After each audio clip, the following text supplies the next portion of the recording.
linda byonna kitole nga bikulirwa omudumizi w'eggye lya UPDF amatu bigatadde ku ttaka okulumika ebigenda mu maaso.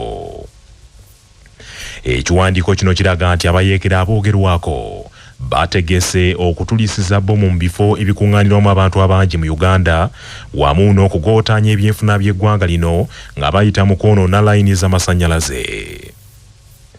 Okusinziira ku kiwandiiko kino, ekibululu ekibuutikidde ebitundu bya Uganda naddala wano mu Buganda kisinze kuva ku bubinja bw'abayeekera bano nti okwonoona layini ezitambuza amasannyalaze era kino kikosezza nnyo ebitundu okuli Wakiso, Mukono, Kayunga, Luweero, Nakaseke, Kiboga, Nakasongola, Mityana, Mubende, Mpigi ne Greater Masaka.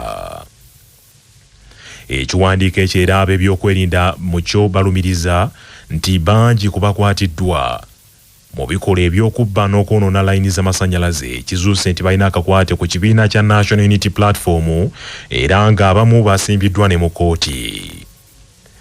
Mu mbeera eno ebitongole okuli amagye, poliisi n'ebitongole ebikessi bitegeezezza nti bitandise okulinnya akagere bannabyabufuzi n'abakulembeze abalala nti abatandise okusendasenda abavubuka okubayingiza mu bikola eby'ekiyeekera naddala ababeera mu bitundu by'omugotteko kiyite ghetto. Bano era bategeezezza nti mu lukiiko lwabwe olw'ebyokwerinda bakaanyiza nti bakozese eryanyi lyonna eryetaagisa okusatulula obubinja buno n'abakulembeze baabwo kubanga ekigendererwa kyabwe kyakutaataaganya okulonda kwa bunno ku mwaka 2026. Ekiwandiiko era kiraze nti waliwo n'obujulizi obw'enkukunala obulaga nti ebitebe by'amawanga ga Bulaaya ebiri mu Kampala byennyini ebiteeka ensimbi mu bubinja bw'abayeekera bano. Wano banokoddeyo mubaka wa Bugirimaani mu Uganda His Excellency Mathias Showa nti ono alina n'ebikolwa byabadde yenyigiramu ng'omuntu mu bitundu bya Uganda ebyesudde ekibuga ebikontana n'endagaano ey'e Vienna ey'O1961 eyafuuka namuziga okutambulira enkolagana y'amawanga. Bwetyo UPDF etegeezezza nti gavumenti ya Uganda ekyasala amagezi okuwuliziganya n'abakwatibwako mu mawanga ago okugonjoola ensonga eno ng'ekizimba tekinnasamba ddagala. Omukulembeze wa Uganda Yoweri Kaguta Museveni tibwabulwa akatemi bannayuganda nti kekana abatanda ne balonda ab'oludda oluvuganya gavumenti ebyenkulaakulana babisiibule. Museveni akawaŋŋamudde nti okulonda ab'oludda oluvuganya gavumenti ye kye kimu ku bizizza emabega enkulaakulana y'eggwanga. Bino abyogeredde ku kyalo Kisaalu mu disitulikiti y'Ekikuube ku mukolo oguteekeddwa minisita omubeezi w'abakozi ba gavumenti Mary Grace Mugasa okwebaza omutonzi olw'ebyo ebituukiddwako mu Bunyoro bukyanga NRM ekwata buyinza. Takomyawo Mwami Yoweri Museveni era azzeemu okwambalira ab'oludda oluvuganya abaasimbira ekkuuli ennongosereza mu tteeka lya UPDF ezaddiza kkooti y'amagye obuyinza okwozesa abantu ba bulijjo. Kumulahurira kuleta okwawukana kw'enganda n'amadini mu mugambi ngushushane rugahano genda. Ekyakabiri n'amahire g'amaanyi nago gatukonyingi kuleta obusingi. Nyenda kusiima bamemba ba parliament hakaba hariho ekizibu abaana batakumanya kibakora ekibabire baresere aba opposition nibatomera ninga nibakozesebwa abanyanzigwa ba Uganda. Mu mbeera eyo omukulembeze w'eggwanga Yoweri Museveni akubiriza bannayuganda nti bongere amaanyi mu kaweefube w'okwejja mu bwavu nga bettanira okulima emmwanyi kubanga gavumenti emirimu tegirina. Kandi NRM ekatandikira okubasomesa ekigambo kya obuguuda o manifesto ekyenda mukaaga tukabagamba ati omu by'obulimi hariho emihanda ebiri. Omuhanda gumu gwabo abaine itaka ritoito 4 acres and less.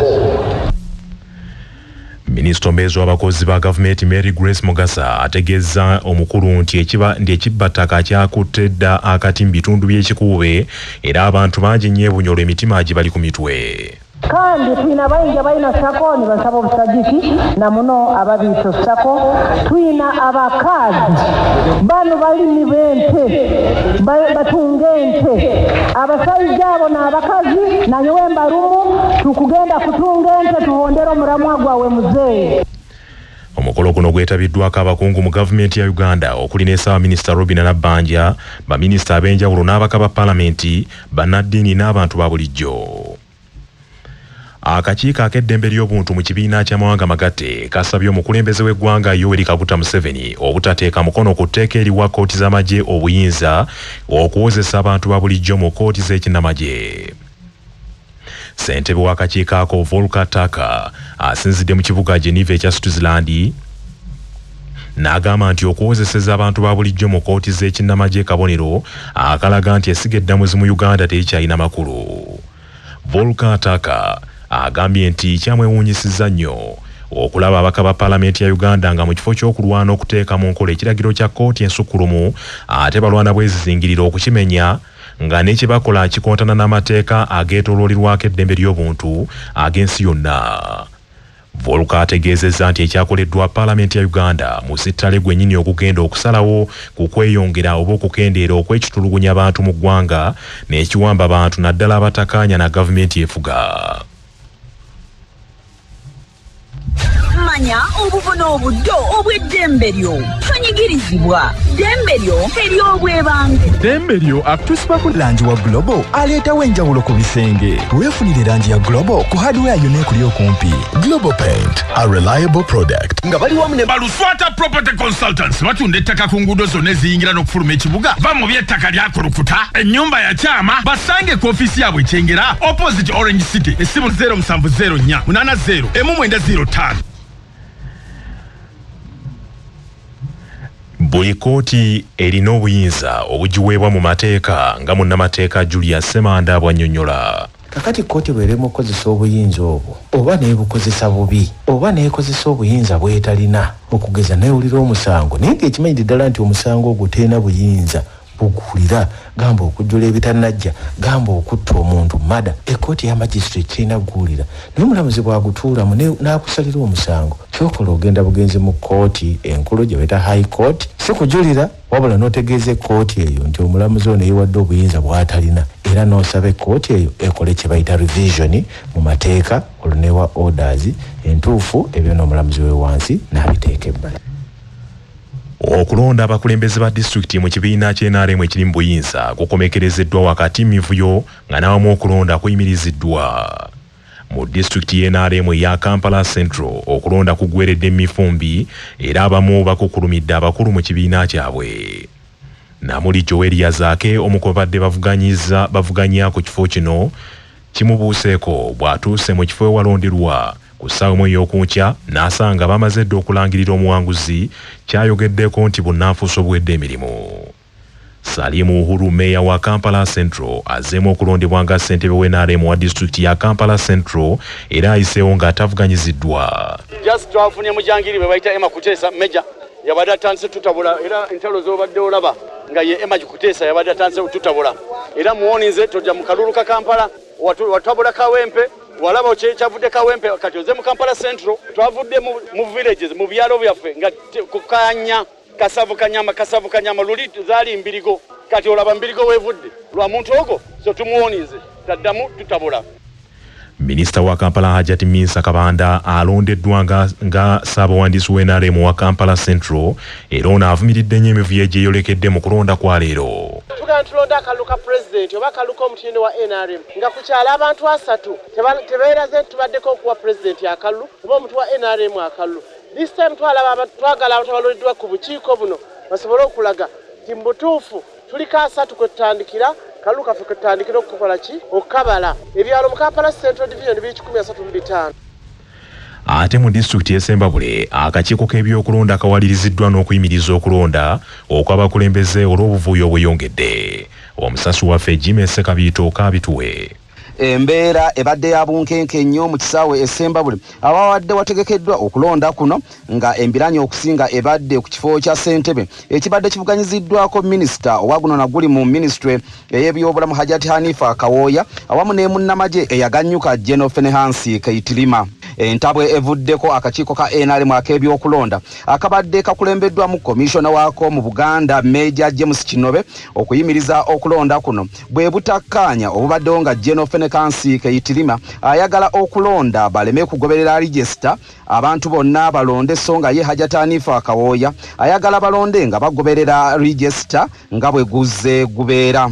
wano Hajati Hanifa Kawoya ne munywanyi we Owerwemiyaga omubaka Theodore Sekikubo babadde balumiriza nga General Fenhansi Keyitirima nti yasombye abantu okuva mu district area Ntonde n'abaleeta balonde so nga waliwo n'abantu abasibwa mu register kyokka nga si balonzi. Olwenkayana ezibadde Minister Hanifa Kawoya akiguddeko abaserikale ba poliisi bwe bamusindise songa n'omusirikale we bamufuuyidde omukka ogubalagala mu maaso. Ekyongedde okujaajata Hanifa Kawoya mu mbeera yakulira okulonda Essembabule George William Katokozi okugamba nti okulonda kulina okubawo era wanaalagidde registrar ow'eggombolola y'Emabindo okutandika okusoma register Kawoya gy'ategeezezza nti ebibadde bisomebwa bibadde birala nnyo nga tebikwatagana n'ebyo bye balina era ekiddiridde kwe kupakya registrar ono oluyi n'amuggyako ebipapula byonna by'abadde asomerako amannya ago n'aggyako n'omuzindaalo olwo.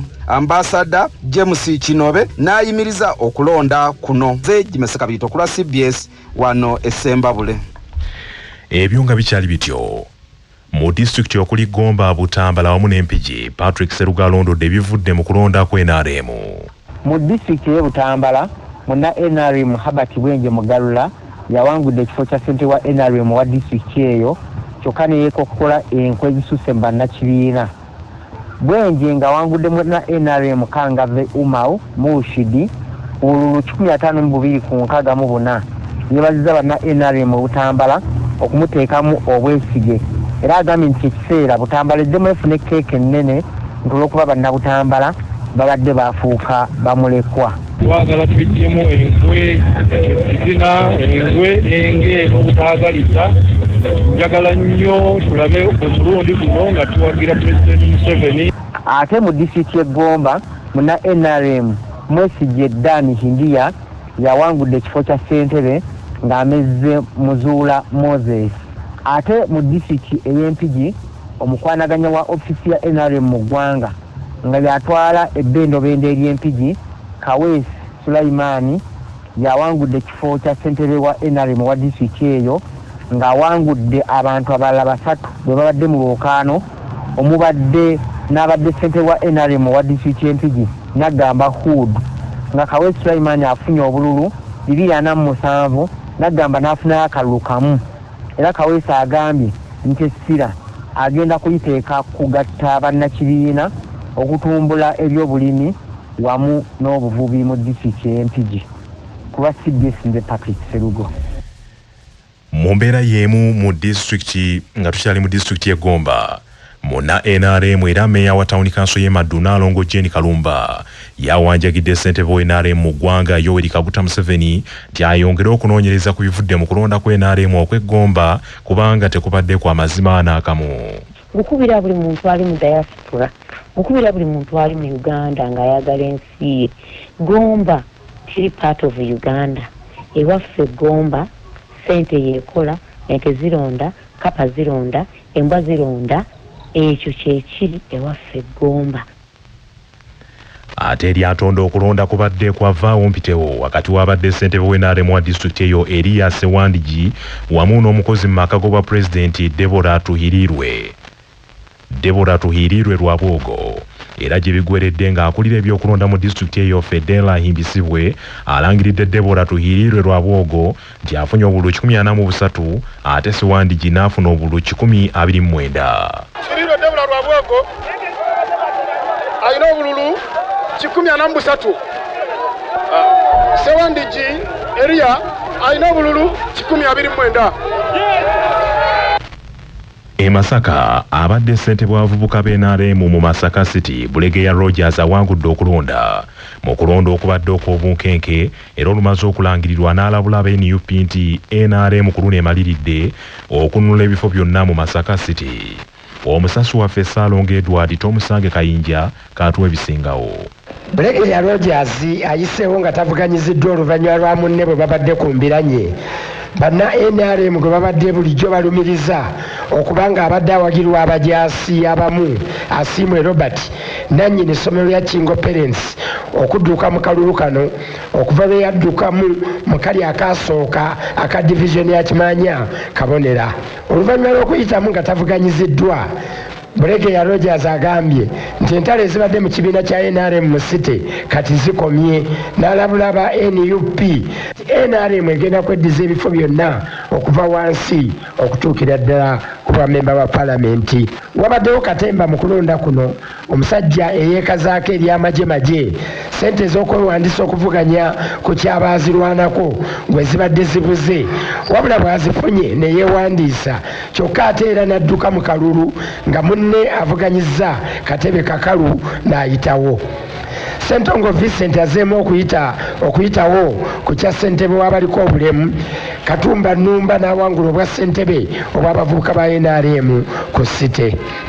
Yo mu disitulikiti ey'e Masaka Muwulya Hamani kati ye ssentebe wa NRM owa disitulikiti eno, ng'ono naye ayiseewo nga tavuganyiziddwa oluvannyuma lwa munne bwe babadde ku mbiranye Ssaalongo Kimera Richard okwekengera olukwe lwe babadde bamukoledde okumusuula, n'asalawo obuteesimbawo wadde abawagizi be babadde bazze n'abayita ne bava mu layini. Olwo Muwulya Hamani n'ayitawo bulambalamba.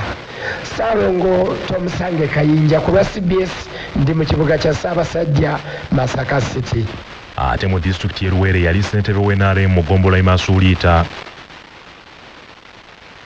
Nga kino kiri mu disitulikiti y'e Wakiso, Ssaalongo Muwadda Namwanja akubye ebituli mu kulonda okw'ekibiina n'agamba nti singa ssemateeka takyusibwa emivuyo gya kweyongera. Okusookera ddala okuteekateeka okulonda kuno, nze ndaba nti gavumenti yange ya NRM oba ekibiina kyange kya NRM waliwo ebintu ekirina okutereza naddala okutuusa mu ssemateeka. Tewali kisinze kuleeta ntalo nga omuntu okutambulira mu bifo byonna by'aba ayagadde. Omuntu n'ava ku kyalo nga ye kyamaani w'ekibiina, n'atuuka ku muluka nga ye kyamaani w'ekibiina, n'atuuka ku Gombola nga ye kyamaani w'ekibiina, n'atuuka ku disitulikiti nga kyamaani w'ekibiina. Kugamba ebifo bisatu byonna oba bina naye banga bitambuliddemu omuntu omu ng'ate abalala tebafunye mukisa kubeera nti bafunye ebifo. Mu disitulikiti y'e Mukono abadde avuganya ku kifo kya ssentebe w'NRM mu disitulikiti eno Haji Twahiru Ssebaggala yeekandaze n'azira okulonda ng'alumiriza nti kujjudde vulugu atagambika. Omusasi waffe Prose Narugo. Akalulu kano akabaddeko okutandika ku ssaawa 6 katandise ssaawa 9 wabula nga newe katandikidde nga wakyaliwo abagamba nti balonzi naye balekeddwa wabweru ng'okulonda ssentebe ekifo ekibaddeko okuvuganya tekunnabaawo. Akavuyo kalabikidde ku bifo okuli eky'abavubuka abaazirwanako n'ekyakiikirira abakozi, nga bano balumiriza nti abalonzi bangi okusinga abali mu nkalala, nga kino kiwalirizza abadde avuganya ku bwa ssentebe bwa disitulikiti Haji Twahiru Ssebaggala okutegeeza nga bw'atagenda kwetaba mu kulonda kuno okutuusa nga enkalala ziterezeddwa, era n'asaba abakulu mu NRM okuyingira mu nsonga zi. Haji Ssebaggala nga yabadde ssentebe mu kisanja ekiwedde alumiriza munne gwe babadde bavuganya naye Haji Haruna Ssemakula nga yabadde omumyuka we okuleeta abayise ba kifeesi ne bakyankalanya okulonda, ng'alumiriza nti ono abadde akuumira abalonzi okuli ne ba registra mu maka g'empata okuva ku Lwokusatu. Twaba Mukono disitulikiti twabasaba bakyusibwe, naye olwali tugenze okunya regisita nga bagiraddemu abatali balonzi. Obukakafu tubulina, tugenda kulaga Tango Doi, tusaba Tango Doi asazeemu kuno okulonda. Abavubuka bagenze mu kulonda, okulonda kugaanyi. Bwe bagenze regisita eraga abantu 9 babadde abavubuka kumpi 15. Abalwanyi tebaliimu, nabo balemeddwa okutegeeragana. Bw'ogenda mu entrepreneur bawereza amannyo okuva waggulu, ba entrepreneur nabo baganya okukola ki? Wabula akulira ebyokulonda Mukono Benon Sekannyo yeeganye okuba nekyekubiira, nategeeza nti ekya Haji Ssebaggala okuva mu kalulu tekimulemesa kutegeka kulonda.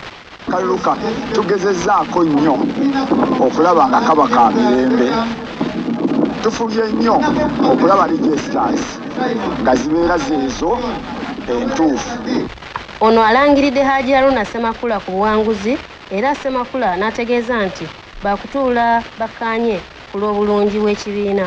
Ku lwa 88 katonyeza 8 CBS FM ey'obujjajja Cross Nalugo.